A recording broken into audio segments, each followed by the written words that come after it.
Olá, concurseiros, concurseiras, guerreiros, alunos aqui da Central. Meu nome é Vivaldo Pereira. Estou aqui para fazer a correção do simulado que vocês fizeram agora, esse último final de semana. E eu quero comentar com vocês as questões de arquivologia. Nas questões de arquivologia, na última prova do MPU, em 2013, foram 7 itens. E dentre esses itens, dessas questões, algumas geraram algumas polêmicas. Aí eu quero esclarecer com vocês e detalhar a correção desse simulado, tá bom? Eu espero que vocês tenham gostado do simulado, tenham obtido êxito aí. Então, lá vai a correção. Vem comigo? Pessoal, tá aqui então, né, nós vamos comentar o simulado. Eu só queria chamar a atenção de vocês para o propósito da gestão arquivística. O que vem a ser um arquivo? Bem simples, pessoal.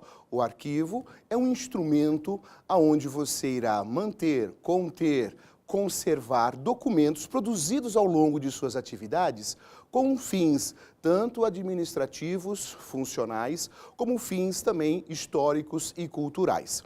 As questões versaram sobre princípios, conceitos, evoluções das idades desses arquivos e algumas também em relação aos sistemas e os métodos de arquivamento. Muita atenção nos detalhes, tá? O CESP costuma alterar um trecho, um tema, uma palavra e tentar confundi-los em termos de conceitos aí. Então, eu gostaria de mostrar para vocês as questões. Vamos começando pela numeração que está no simulado do final de semana da Central, tá? Mas também vocês poderão acompanhar na última prova técnico do MPU 2013, tá bom? 2013, não 2015. Tá legal? Vamos lá? Pessoal, vamos iniciar pela questão de número 114 do nosso simulado, que vai falar sobre a definição e o conceito de um princípio, tá bem? Atenção, o CESP tentou confundi-los. Vem comigo? O estágio de evolução dos arquivos é conhecido como princípio de respeito aos fundos, que é o principal fundamento da arquivologia. Essa assertiva está errada. O principal princípio com relação à arquivística é o respeito aos fundos ou da proveniência. Aquele princípio que não se mistura documentos advindos de instituições distintas, né? O estágio de evolução diz respeito às fases, às idades dos nossos arquivos. Primeira, segunda e terceira idades. Olha só a questão. O estágio de evolução dos arquivos é conhecido como princípio de respeito aos fundos, que é o principal fundamento da arquivologia. Errado isso. Por quê? Estágio da evolução, pessoal, é o estágio primeira idade, corrente, segunda idade, intermediário, e depois nós temos a terceira idade, que é o permanente. Então, vocês viram que a banca misturou, né, aí os nossos conceitos, colocando os estágios, a evolução, com a questão dos princípios, né? A vida dos arquivos, primeira, segunda e terceira, e não a questão de princípios. Princípios são outros conceitos que nós deveremos analisar, tá bem? Então, errada a nossa questão. Enfim, a questão mistura definições diferentes. Uma se encaixa em classificação dos arquivos, enquanto a outra se refere a um princípio arquivístico, princípio da proveniência. Espero que vocês tenham observado isso e tenham acertado a questão, tá bom?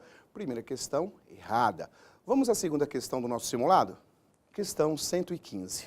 Em relação aos conceitos e princípios da arquivística, julgue o item a seguir. O princípio da procedência, também chamado de princípio do respeito aos fundos, dispõe que tudo que for produzido por uma entidade coletiva, pessoa ou família não deve ser misturado aos fundos de outras entidades produtoras. E aí, pessoal, procedência, respeito aos fundos, são sinônimos? É a mesma coisa? O que você respondeu aí? Pessoal, essa questão está errada. Eu tenho observado que a palavra procedência aplicada na arquivística tem o mesmo significado de proveniência. E não é isso. Nós, concurseiros, deveremos trabalhar em cima de norma culta. É o que diz o dicionário da arquivística, que procedência é da onde o documento se origina, mais recente, em que órgão, em que entidade esse documento estava e que ele foi deslocado, foi transferido, foi movimentado para a unidade atual. Não quer dizer quem o produziu. E quem o produziu é o princípio da proveniência, lá atrás, da onde provém esse documento, tá bom? Não vamos confundir aqui com o tipo de documento, que é uma outra qualificação, que vai falar da unidade ou da entidade que o produziu de acordo com as suas atividades. É só a origem, da onde vem. Veio do departamento A para o departamento B. Quem o produziu? Foi a unidade lá da Polícia Federal, da Receita Federal, foi lá da nossa marcação dos protocolos. Então, o que precisamos saber é que procedência é diferente de proveniência. Algumas escolas estão colocando isso como sinônimos e na arquivística não é. Veja só. Segundo o dicionário de terminologia arquivística, o princípio da proveniência é um princípio básico da arquivologia, segundo o qual o arquivo produzido por uma entidade coletiva, pessoa ou família não deve ser misturado aos de outras entidades produtoras, também chamado princípio do respeito aos fundos. Ok? Proveniência. De acordo com esse mesmo dicionário, o que vem a ser procedência? Procedência, termo em geral empregado para designar a origem mais imediata do arquivo, quando se trata de entrada de documentos efetuada por entidade diversa daquela que o gerou. Conceito distinto do de proveniência. Tá vendo aí, pessoal? Então é diferente, tá aí o erro. Não é porque usou todos, não é porque é somente o de entidade pública e não de família, de pessoa, como eu vi em algumas redes sociais ou alguns colegas comentando para justificar o erro dessa questão. O erro está procedência diferente de proveniência, e a proveniência que está associada ao respeito aos fundos, como o exercício anterior, que também estava errado, a questão dos estágios e a questão do respeito aos fundos. Tá bem? Tá aí então a questão 115, errada. Espero que você tenha acertado. Bom, vamos à questão 116. Muito fácil, né? Tirando as polêmicas das duas anteriores, essa então, suave e tranquila. Vamos ao texto. Com base na legislação arquivística, julgue o próximo item.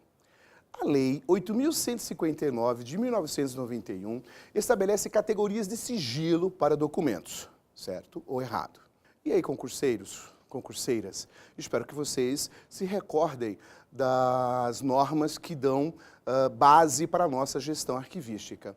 Espero que vocês tenham se recordado da Constituição, espero que vocês tenham se recordado o que diz a 8.159 e também a 12.527, né? A Lei de Acesso às Informações.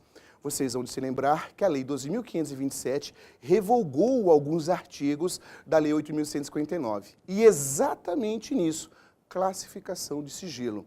Vocês também se recordam, quem teve aula aqui na Central, de que tudo o que vocês, servidores públicos, vierem a produzir, custodiar, gerenciar, será público.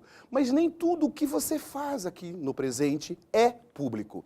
Algumas informações serão consideradas sigilosas, serão restritas, né, em função da sua imprescindibilidade à segurança, tanto da sociedade, tanto do governo, como também dos processos que estão em andamento.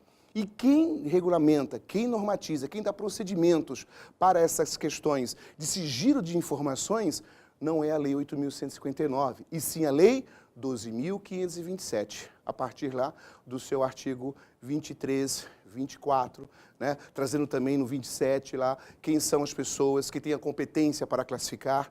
Lei 12.527, questão errada. Por quê? A Lei 8.159 dispõe sobre a Política Nacional de Arquivos Públicos, tá? Privados e dá outras providências. O decreto vai regulamentar essa lei, o decreto 4.073, tá bom? E a Lei 12.527 é a lei que está revogando alguns dispositivos da nossa Lei 8.159 e ao revogar esses dispositivos, dá outras providências aí. Quais são essas providências? Os artigos 22, 23 e 24, onde se tratava, inclusive, de classificação de sigilo, né?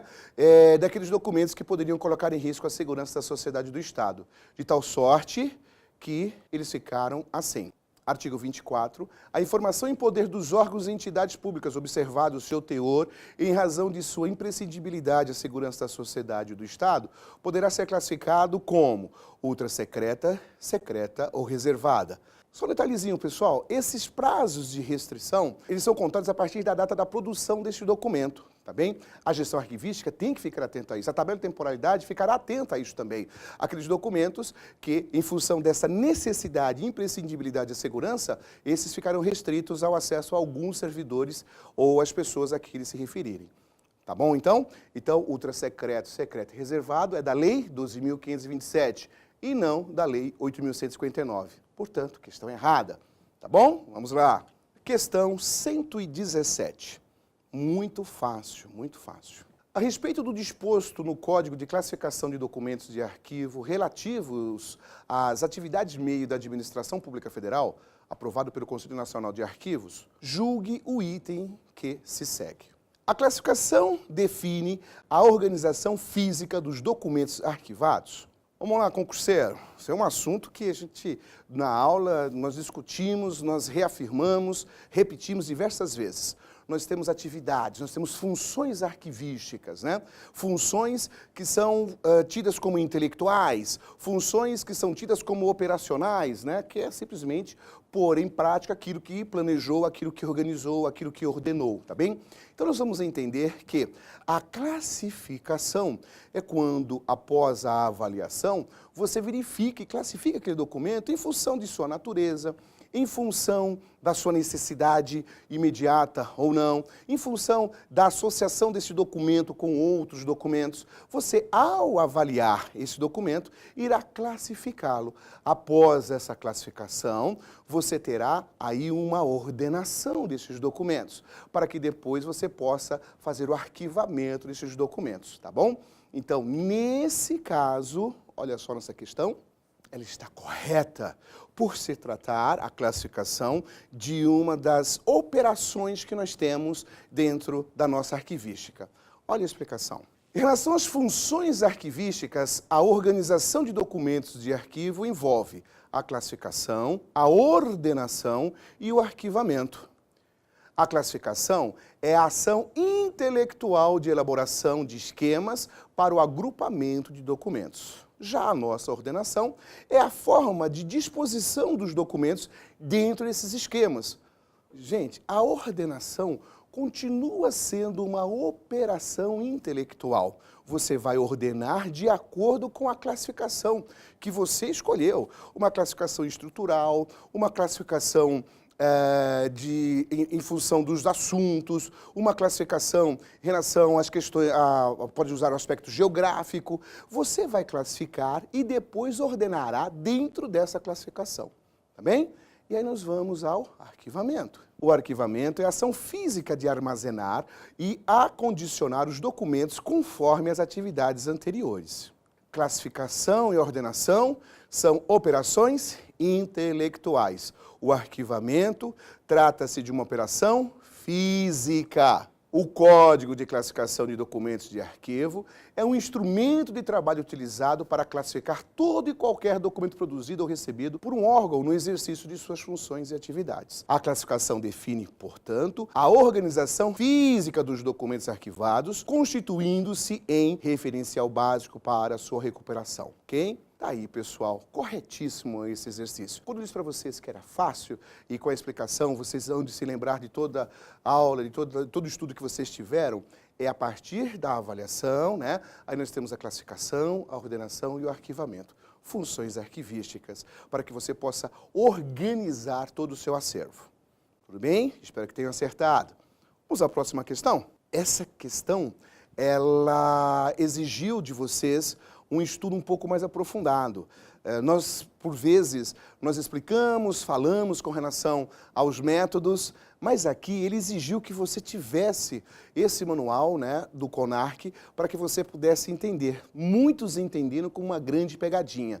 Quem lesse com um pouquinho de atenção e utilizasse aí, né, de uma lógica bem simples, entenderia que é possível sim, e dentro da situação que foi criada. Veja só a questão. No que se refere à preservação, conservação e restauração de documentos, julgue o item seguinte. Caso a área de armazenamento de documentos seja inundada, devem-se recolher os documentos que estejam flutuando na água utilizando-se de uma peneira de pedreiro. Você já tinha escutado falar disso, pessoal? Você utilizaria uma peneira de pedreiro?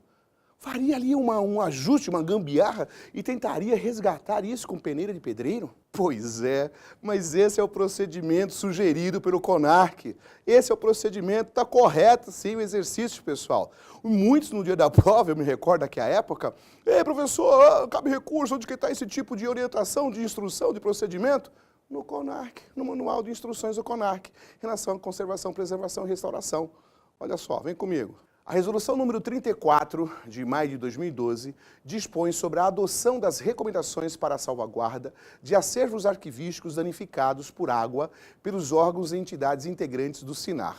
O CONARC elaborou um manual com recomendações para o resgate de acervos arquivísticos danificados por água.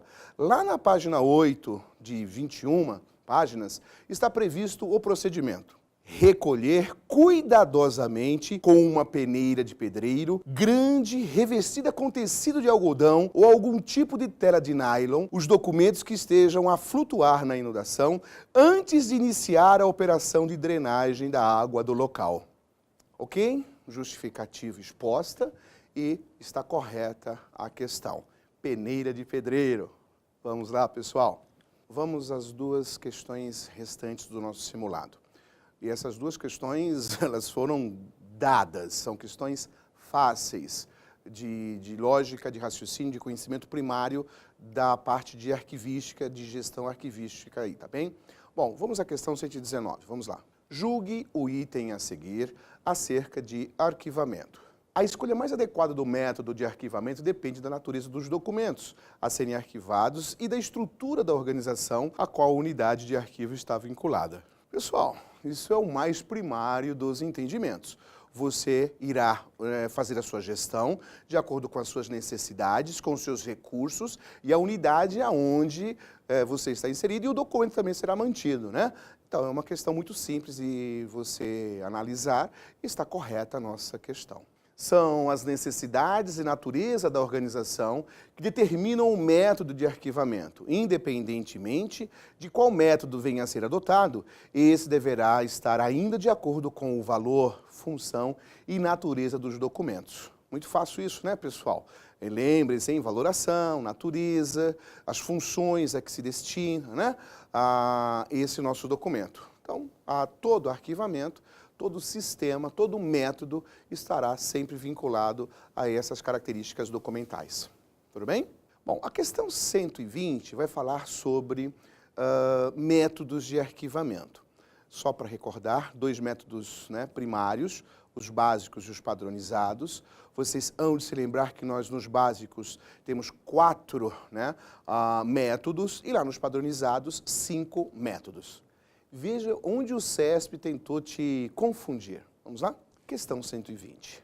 Julgue o item a seguir acerca de arquivamento. Os métodos de arquivamento classificam-se em básicos e padronizados, ordem alfabética, ordem geográfica, ordem numérica simples e ordem de assunto. São exemplos de método de arquivamento padronizado. Bom, vocês já com certeza já mataram a questão e já tinham também no simulado, né, acertado essa questão. Os básicos nós temos 4, os padronizados nós temos 5. Significa então que estes 4 dizem respeito aos nossos básicos. Questão errada, tá? Olha só o esqueminha que nós temos nos nossos materiais que facilita os estudos dos nossos alunos. Olha só. Básicos. alfabético, geográfico, numéricos. A questão trouxe lá, numéricos simples, né? Poderia colocar cronológico, dígito terminal, tanto faz, numéricos, tá bem? Ideográfico, lembrando que ideográfico é o mesmo que assunto, temos alfabéticos, numéricos e suas variações. Notem, 4 métodos.